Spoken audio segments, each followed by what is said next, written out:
खून की प्यास पार्ट 2। और उसके बाद वो जंगल एक बार फिर से सुमन की चीखों से गूंज उठा। लेकिन आज की रात सुमन की चीखों को सुनने वाला वहां पर कोई भी नहीं था। अगर वहां पर कोई मौजूद था तो बस हरिया, जो कि अब एक भेड़िए में बदल चुका था। सुमन के बालों को पकड़कर घसीटते हुए वो जंगल के बीचों बीच एक जगह पर ले जा रहा था। अगली सुबह गांव में। अरे भाई, पता नहीं क्या बात है, अपने गांव का हरिया किसान और उसकी पत्नी सुमन दोनों गायब हैं। दोनों का कोई अता पता नहीं। अरे कैसी बातें कर रहे हो भाई, ये कब हुआ है?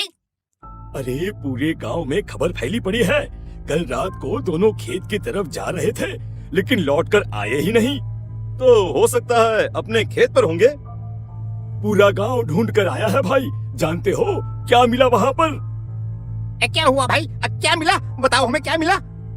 अरे हरिया की पत्नी सुमन के कपड़े पड़े हुए थे। शरीर का एक एक कपड़ा फटा हुआ झोपड़ी के बाहर पड़ा था, लेकिन दोनों पति पत्नी का कोई पता ठिकाना नहीं था। अरे भाई, लेकिन उसका जो दोस्त है ना रामू किसान, उससे पता करके आते हैं ना। अब तक तो दोनों साथ ही खेत पर जाया करते थे। हाँ, हमें उसके घर जाना चाहिए भाई। चलो चलो वहाँ चलते हैं, चलो। वो सारे लोग रामू के घर पर पहुंचते हैं। रामू अपने घर के बाहर बैठकर हुक्का पी रहा था। आज सारे के सारे लोग टोली बनाकर मेरे घर क्यों आ रहे हैं? क्या कोई मर गया क्या भाई? अरे कैसी बातें कर रहे हो? तुम्हारा सबसे अच्छा दोस्त हरिया और उसकी पत्नी गायब है और तुम यहाँ बैठकर हुक्का पिए जा रहे हो हैं? रामू ने अजीब सी नजरों से उन सब गांव वालों की तरफ देखा, जिसकी वजह से वो लोग एक बार के लिए डर गए। गायब है? अरे गायब नहीं है, मुक्ति मिल गई है। उन दोनों को मुक्ति मिली है। इस दुनिया में आकर हर इंसान पाप करता है और उसे उसके पापों के लिए मुक्ति मिलना बहुत जरूरी है। अरे ये कैसी बहकी बहकी बातें कर रहे हो भाई, हैं? और इसका चेहरा अजीब सा क्यों लग रहा है? लगता है दोस्त के मरने का गम बैठ गया है। पागल हो गया है शायद ये पागल। ये बात सुनते ही रामू चीख कर जोर से चिल्लाते हुए कहता है, पागल मैं नहीं हूँ, पागल तुम सब हो। और ये शैतानी जंगल अब तुम में से किसी को नहीं छोड़ने वाला, सबको खा जाएगा। याद रखना मेरी बात। शैतानी जंगल? कैसा शैतानी जंगल? लगता है रामू पागल हो चुका है। हमें यहाँ से चलना चाहिए भाई। चलो चलो चलो। तभी रामू की पत्नी बाहर आती है। नहीं, आप लोग इनकी बात का बुरा मत मानिए। 2 दिन पहले हरिया के साथ खेत पर गए थे। जब से वहाँ से आए हैं तब से ऐसी ही बातें कर रहे हैं। भगवान जाने ऐसा क्या देख लिया उन्होंने, खेत में कुछ भी बड़बड़ाते रहते हैं। लेकिन गांव के लोगों ने कमला की कोई बात नहीं सुनी और वो सब वहां से चले गए। रात अब धीरे धीरे ढलने लगी थी। तभी अचानक किसी ने धीमी सी आवाज में रामू को पुकारा। रामू, आ जाओ, मैं तुम्हारा इंतजार कर रहा हूँ। और सुनो, अपनी पत्नी को साथ लेकर आना, नहीं तो काम अधूरा रह जाएगा। ये आवाज सुनते ही रामू के चेहरे पर शैतानी मुस्कुराहट आ जाती है। वो धीमे कदमों से अपने घर के अंदर आता है। क्या हुआ? तबीयत ठीक है ना अब आपकी? मैं तुझे अपने साथ खेत पर ले जाने आया, चल। मैं तुम्हारे साथ कहीं नहीं जाने वाली। मुन्ना गहरी नींद में सो रहा है और उसे अकेला छोड़कर मैं तुम्हारे साथ खेत पर नहीं आ सकती। वैसे भी तुम्हारे उन खेतों में भगवान जाने कौन सा राक्षस घूम रहा है, मुझे तो डर लगता है। रामू गुस्से में दांत पीसता अपनी झोपड़ी से बाहर आ जाता है और कमला गहरी नींद में अपने बच्चे के साथ सो जाती है। तभी अचानक रात को रामू की झोपड़ी के ऊपर एक साया वही गाना गुनगुनाते हुए घूमने लगता है जो हरिया के मोबाइल में बजा करता था। मैं मौत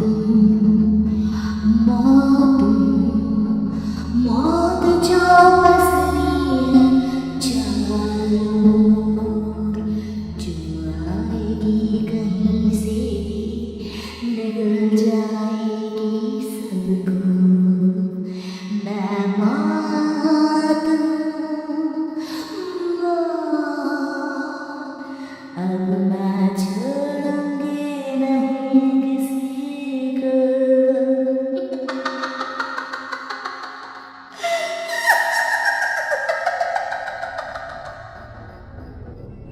ये आवाज सुनकर रामू की पत्नी कमला की आंख खुलती है और वो देखती है कि उसका मुन्ना अपनी जगह से गायब था। कमला चीखते हुए बाहर दौड़ कर आती है वहां पर उसने देखा कि रामू ने अपने बच्चे को झोपड़ी के बाहर एक पेड़ से उल्टा लटकाया हुआ था और उसका बच्चा चीख चीख कर रो रहा था। वहीं दूसरी तरफ एक साया बच्चे के ठीक नीचे आग जलाकर उसके चारों तरफ हैवानों की तरफ नाच रहा था। छोड़ दो मेरे बच्चे को। अरे क्या कर रहे हो तुम? शर्म नहीं आती तुम्हें अपने ही बच्चे को इस तरह मौत के हवाले करते हुए? अपना बच्चा? किसने कहा ये मेरा बच्चा है? अरे ये तो उस रामू की औलाद है, इस गांव के किसान रामू की, और मेरी दुश्मनी इस गांव के हर इंसान के साथ है। क्या कैसी बात कर रहे हो तुम?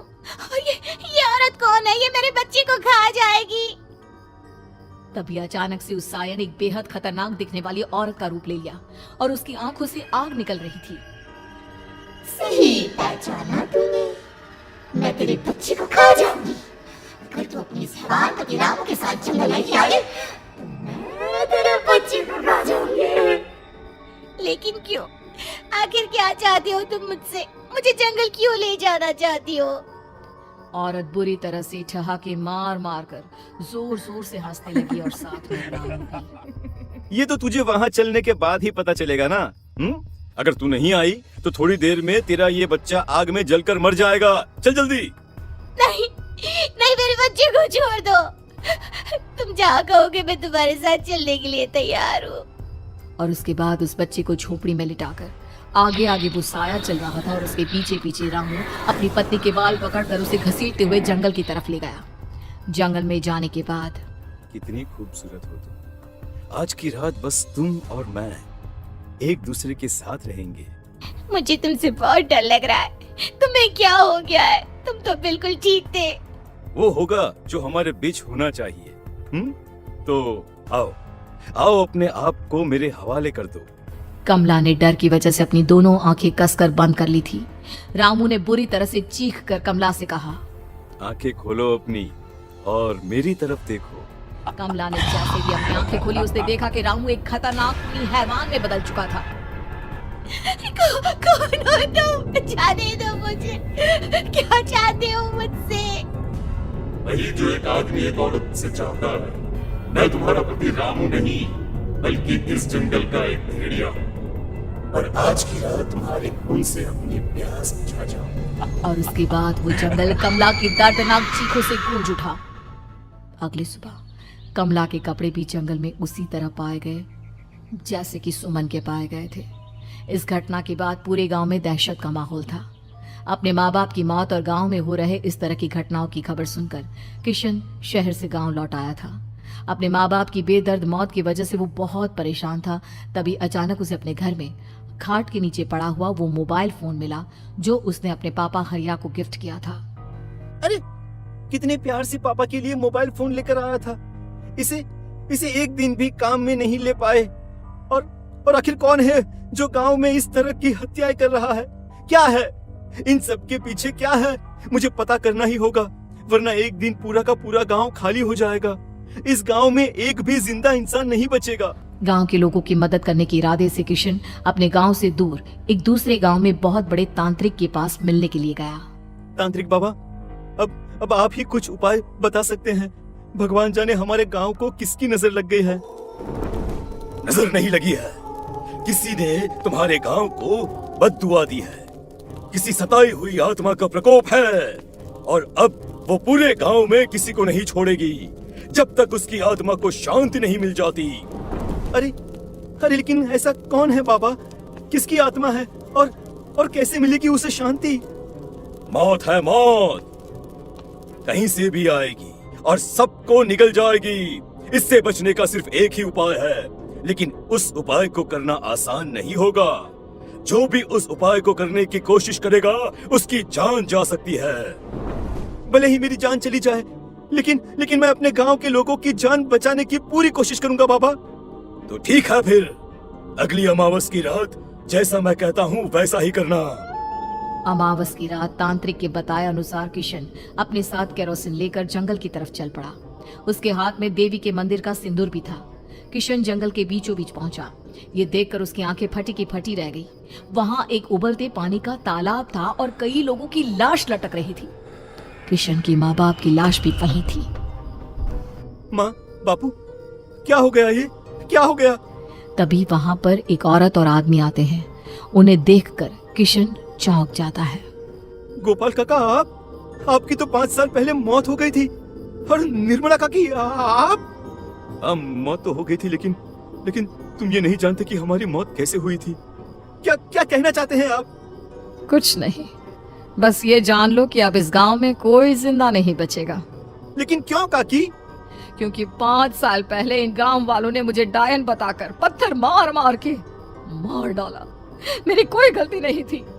गांव का एक बच्चा क्या लापता हुआ, सारा इल्जाम मेरी पत्नी पे डाल दिया। और जब मैंने निर्मला की जान बचाने की कोशिश की तो मुझे भी मार डाला। आपके साथ ये बहुत गलत हुआ काकी, लेकिन आप जो कर रहे हैं वो भी सही नहीं है ना?